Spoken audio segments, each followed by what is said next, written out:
Hi, I'm Diane McGarry. And I'm Tom McGarry. We're from Dracut Arts. With us today is glassblower Aaron Slater, whose work will be in our art gallery for our Dracut Arts March 19th event.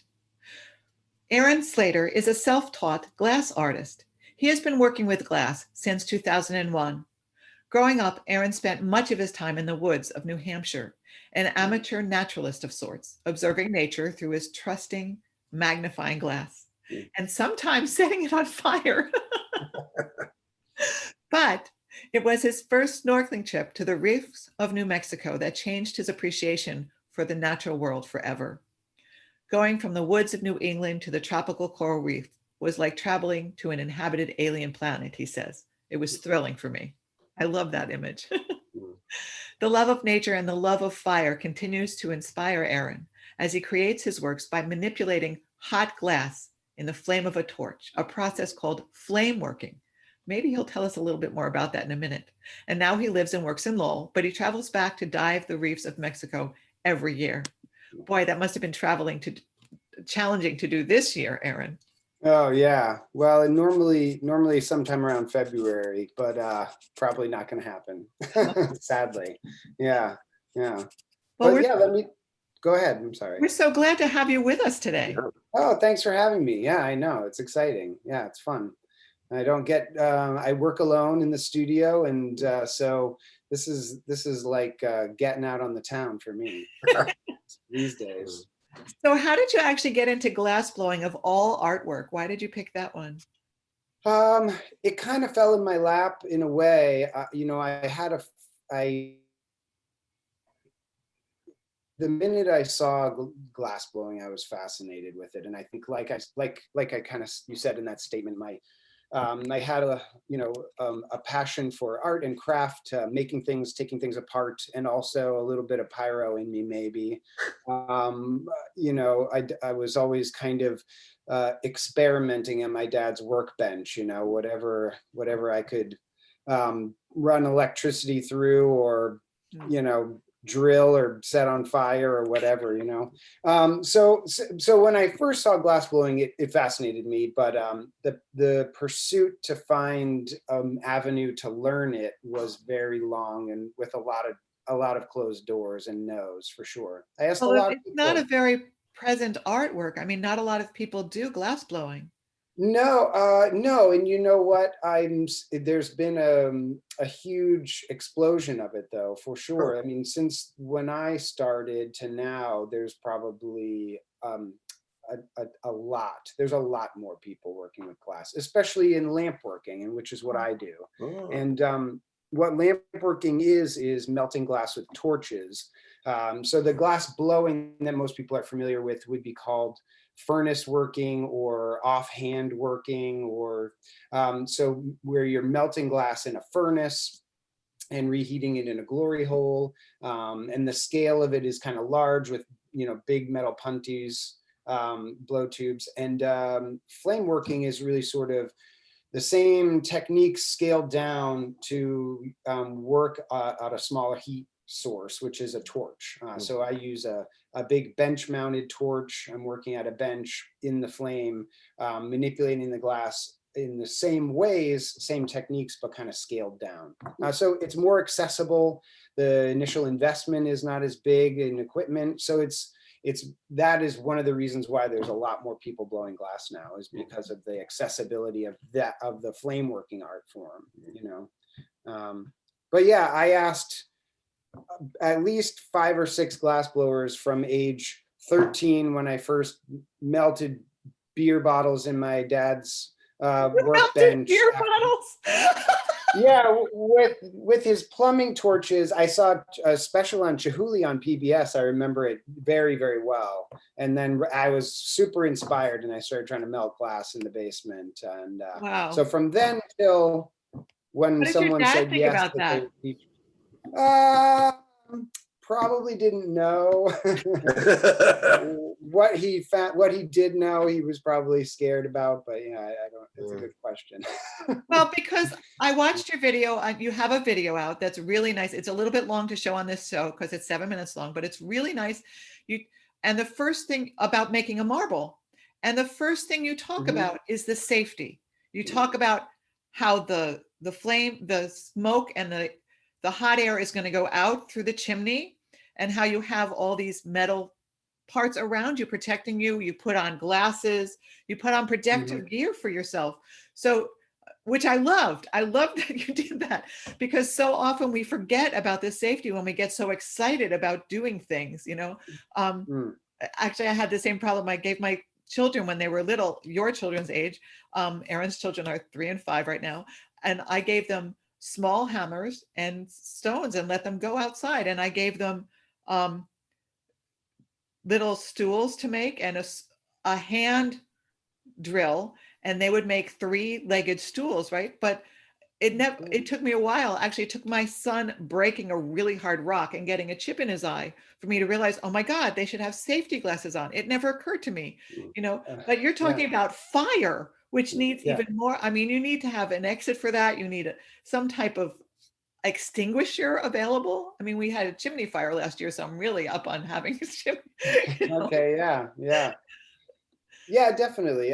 You know, it's it's something I don't think about that much anymore. And I think because it's second nature, like this, Yeah. and I teach. The video you're talking about was geared towards basically like K through fourth graders. I was doing sort of an artist in residency, and I made that video to help teach them, you know, kind of Uh-huh. bring them in the studio. And so I definitely focus on the safety for that, like you're saying, Well, for it's so the important. kids Yeah, yeah. especially. But yeah, I teach in the studio, so I'm going over the safety stuff every day, and it helps me, you know, stay focused on it. You know, if you work with fire long enough, you're going to get burned, right? Oh yeah, yeah. So it stays present in your mind. That pain is a good educator. As long as you don't get too burned, that, you don't, Yeah, you have to be yeah, really careful. That's so yeah, yeah, definitely, yeah. Mhm. so let's take a minute and see if I can figure out how to share the screen and show all of your works here. Oh dear. I went Okay, thank you. big screens before I shared, so that's my problem. No, that's fine. Yeah, I'm looking forward to showing the work off. It's and like you said, a lot of my work is marbles. So yeah, here is one. Um, and I called this one Reticello, which is kind of a play on Reticello, which is an uh, an old Venetian glass blowing design. This is kind of the back, and then we're going to see the front in a second here, what I would consider the front. Oh my So, gosh. so the Oh wow. all of the colors you're seeing on the inside of here are made out of gold and silver. So that marble was one that was produced. Oh wait, In, whoops. Sorry. I should have no, kept that that's up there. fine. In a so this one is nudibranch, and these nudibranch are a type of venomous sea slug. And you know, going back to my inspiration coming from the coral reef, these little super colorful poisonous sea slugs that live in the reefs are really the inspiration for these marbles. And they're kind of a, what would I call it, science fiction take. I take liberties with the anatomy and kind of taking elements of real creatures and cut, you know, certain part, but you know, so so the very edge actually where it stores the poison. So that's part of the journey for me, Huh. is kind of understanding the made up anatomy. Oh, and here's going to be a short one on how to make a marble. This is, oh no, this is Okay, a yeah, long one. We can't this do is the the one whole I was thing. talking about. I think maybe there was a longer one. No, this is 7 minutes, so we can't do the whole thing. Okay.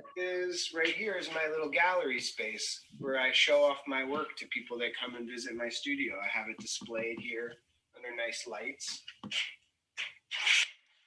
And then next, oh, there's me without a beard. Here where I teach classes. So every student sits at their own torch, and I teach them how to blow glass here. Come on over here, I'll show you where I work. And this is the part that I really love because you have so much good space and you're so careful about. This is my workbench. This is my torch that I use to melt glass. This is my ventilation hood that pulls all the gases from the flame away.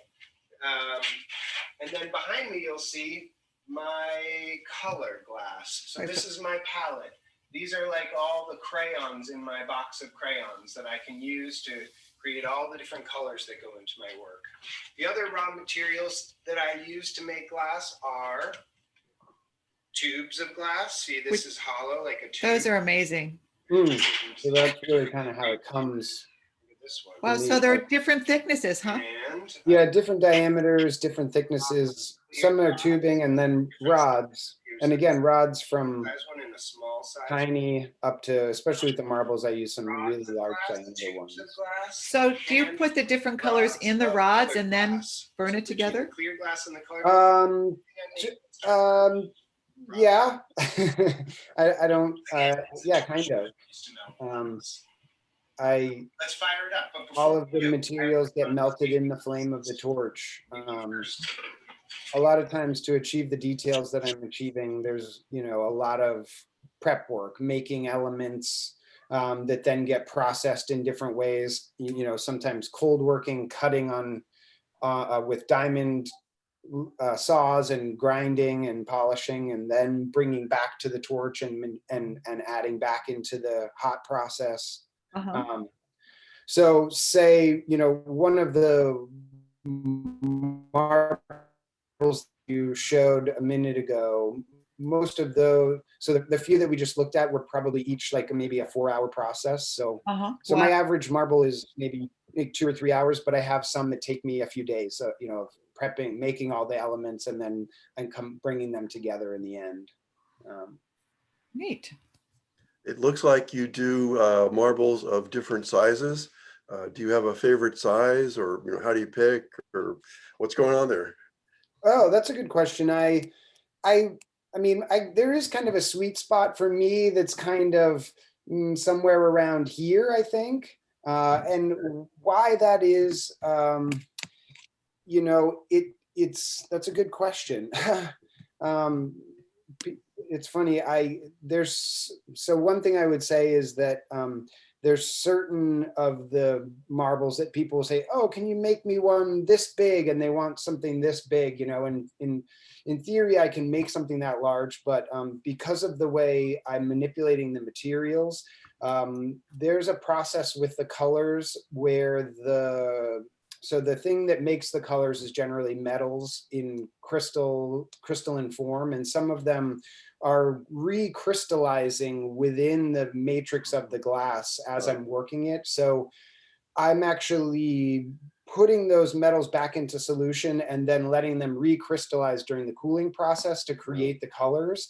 And the mass of the sphere controls that cooling and heating cycle. So when the mass gets that big, it can make it impossible for me to achieve the colors that I usually achieve. So there are some like technical limitations to some of the processes I use, you know. So some of my designs scale and some of them they just don't, you know. Yeah, which has been a learning process for sure. Yeah, everything's a learning curve, isn't it? Yeah. Well, artists often see limits as springboards to creativity. Yeah, that's true. Yeah, I tried to. So did you do a whole alphabet series? Because I was only able to find the N. I didn't. I participated in an alphabet marble series. So I was given the N marble to do. And this is 2011. So this is 2012, yeah. Okay. The marble is signed 2011. I guess it was around that time. Oh, you signed them? Oh, it does say it's 212 up there. I guess I made it before the. Yeah, you could see the signature on that one as I was turning it, but sorry, I missed it. No, that's fine. It's just Yeah. I love the intricacy. It's so neat. And the way you work with the different colors and the layers there in the middle is just amazing. Oh, thank you. Yeah, this is another one where these colors are made by melting sticks of colored glass together. The colors on the other side that we're seeing are Right. made out of pure gold and silver. And what I'm doing is heating up the metal until it starts vaporizing, Oh, and wow. then passing clear glass through those vapors to condense thin films of metal on the surface, and then adding more glass over that to capture that. So it's really just thin membranes of pure metal, creating those colors. So it's really translucent but reflective, but kind of refracting the light into the color. So it's a fascinating process. That's neat. And more of the alchemy, which kind of is intriguing to me. Yeah. I think glass is always one of the things I think that attracts me to glass the most is that for me, it allows me to explore the technical and creative at the same time. This is more of your coral reefs, which is wonderful. Yeah. This is a coral reef marble. And this series has been going, I've been working on since the very beginning of working with glass. So this is really kind of the thread that ties everything together, I feel. There's so many colors and such intricacy to how these are put together. Thank you. Yeah, for me, these are about representing real species of corals to the best of my ability. Well, you definitely do. Thank you. Yeah, I really try not to make anything up. I try to really just find real species and do my best at representing them. Well, that's why you have to go to Mexico every year, right? To see more. Yes, don't have to, but Twist your arm to get you down there. Right, yeah. When you are able to go, do you go by yourself or you take your family and they're around but not really directly observing the coral, or how do you do that? So it really has become a family trip, and there's a extended family, and a lot of us do snorkel, and so we end up picking a spot where we can really have some good access to snorkeling. Right. And actually last year, for the first time, my wife and I got scuba certified. Oh, wow. So we were looking forward to going back this year and doing some more scuba diving. But so that was something I'd always wanted to do, but really could never afford. And so I'm excited about that, having done that. So I bet you never wanted to run into one of these jellyfish, though. Oh, yeah, definitely.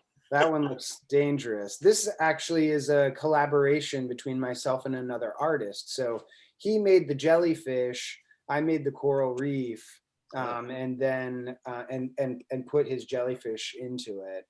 Oh, wow. And this was for a series that I did called Bleached Reefs. It was a series of 10 marbles, numbered limited series, and I auctioned them all off and gave half of the money towards reef conservation organizations. So that was another project that was on my mind for a long time, and I was happy to finally get a chance to do it.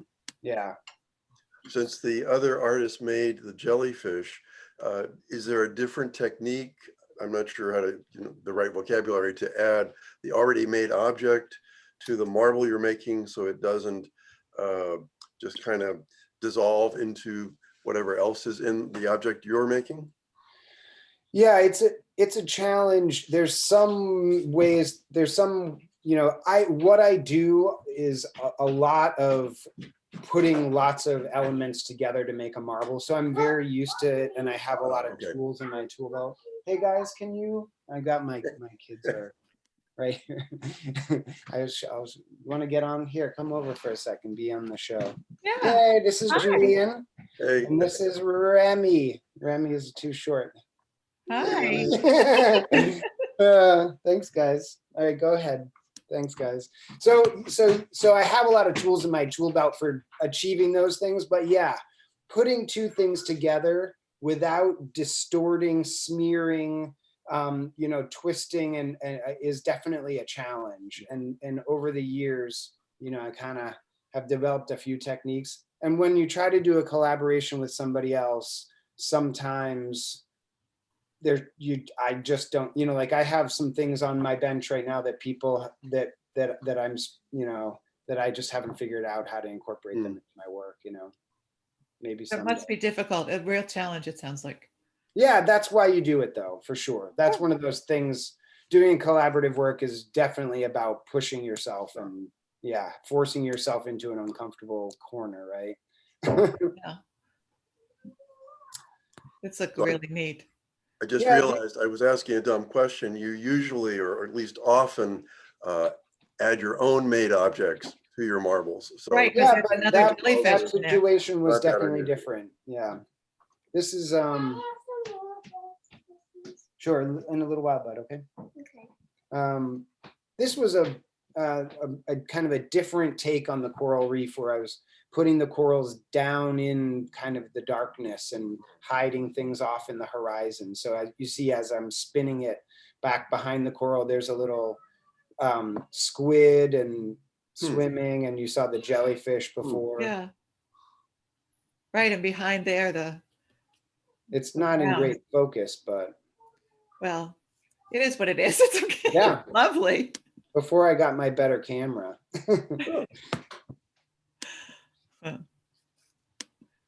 It's hard to have everything. Yeah, thank you for showing those videos. That's awesome.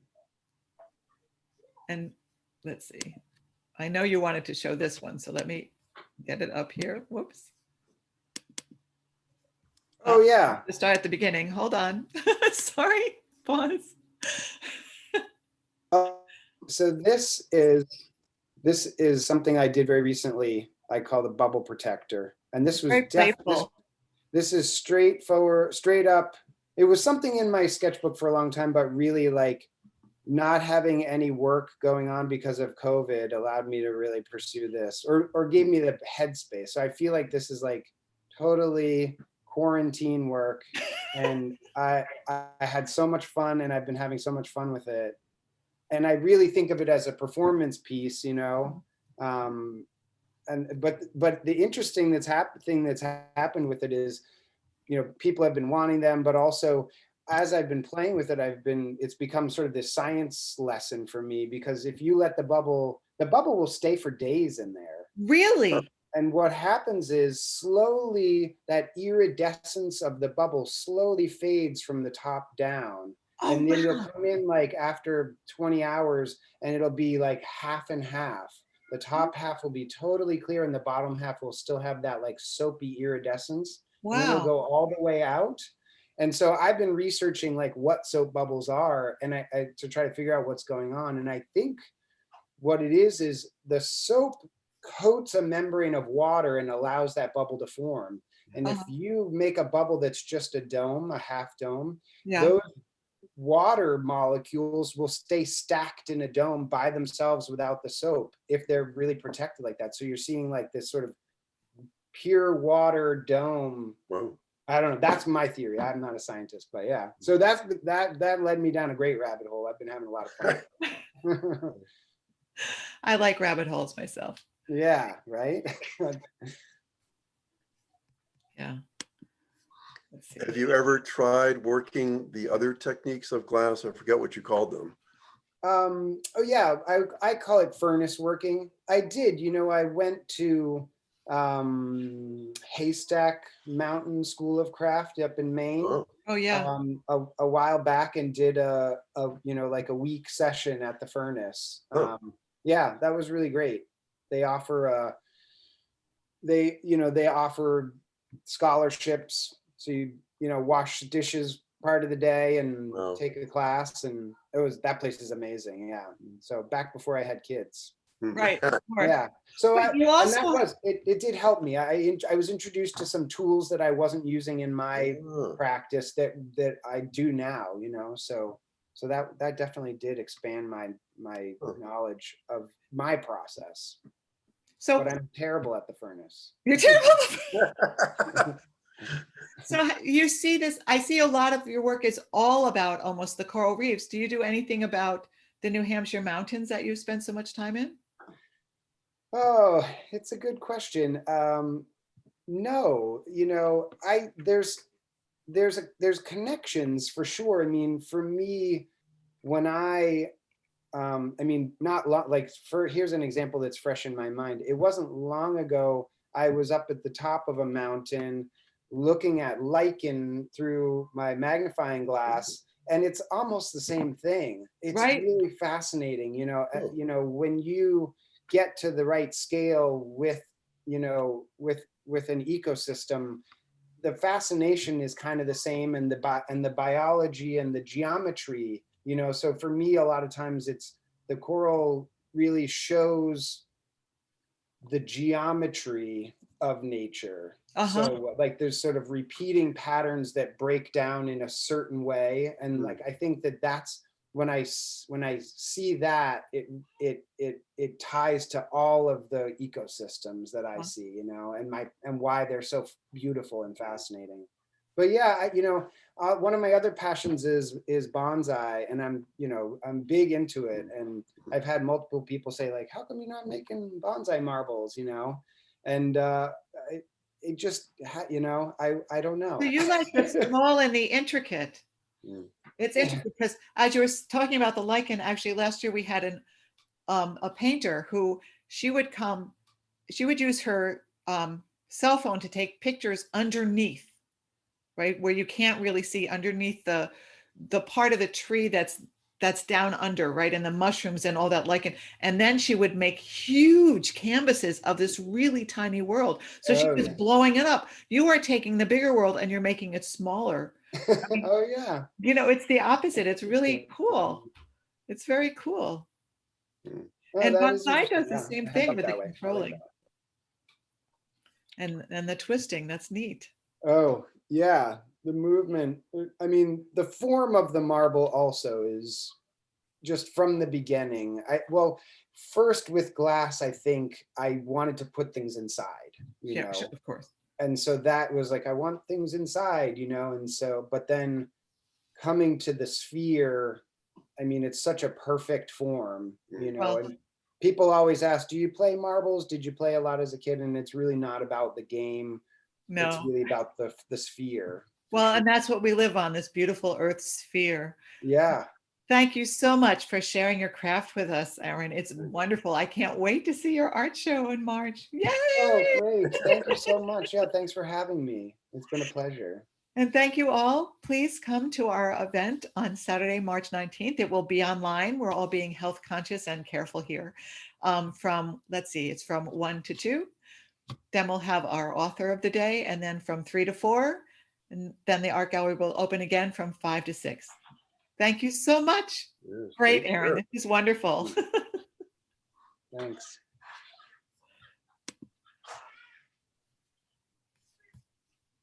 Thank you so much, both of you.